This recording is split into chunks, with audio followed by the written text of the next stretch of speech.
Hello, all. This is Devika from MITSD, and you're listening to the MITSD podcast.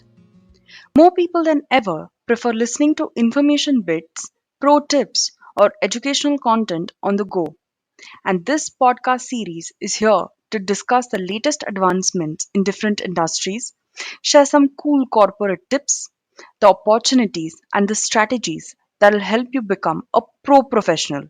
On this note, I'll hand over the mic to our very own Professor Bonnie Rajesh, the academic content lead for marketing and business communication. Hello, everyone, and welcome to another episode of Career Talks with Professor Bonnie Rajesh, brought to you by MIT SDE.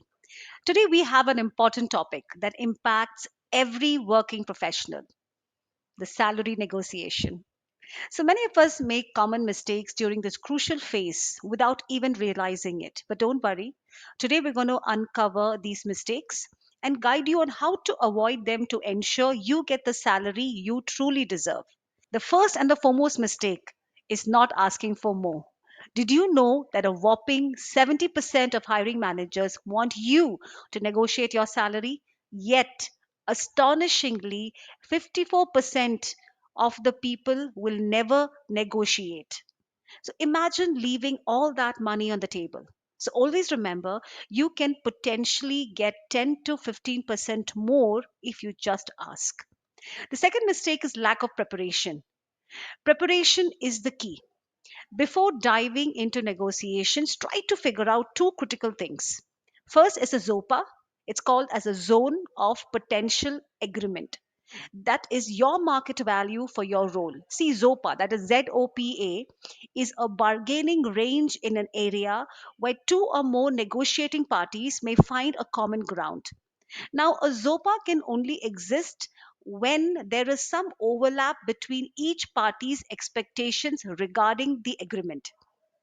The next is BATNA, called as best alternative to a negotiated agreement.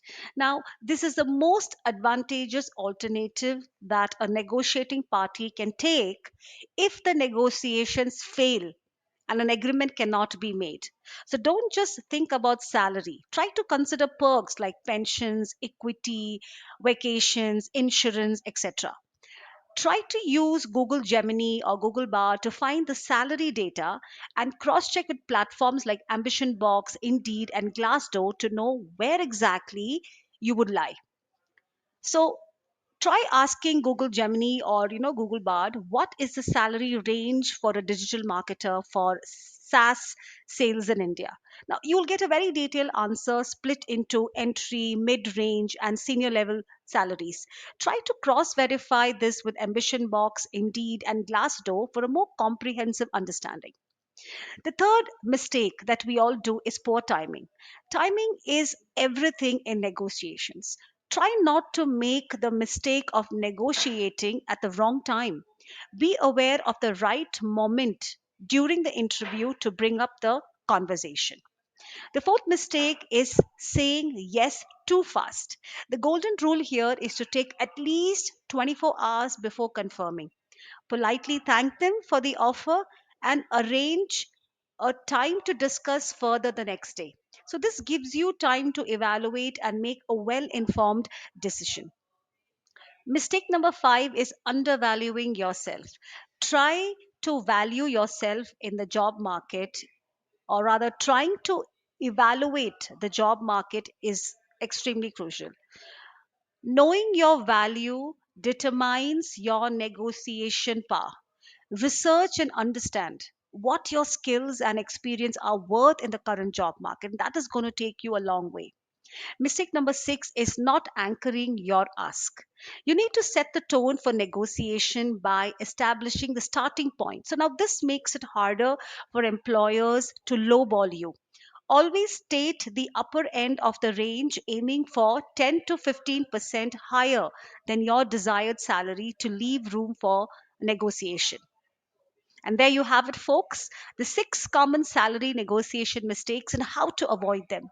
Remember, your career journey is a series of negotiations, so make each one count. Thank you so much for tuning in to Career Talks with Professor Bonnie Rajesh. Until next time, stay ambitious and keep chasing those career dreams.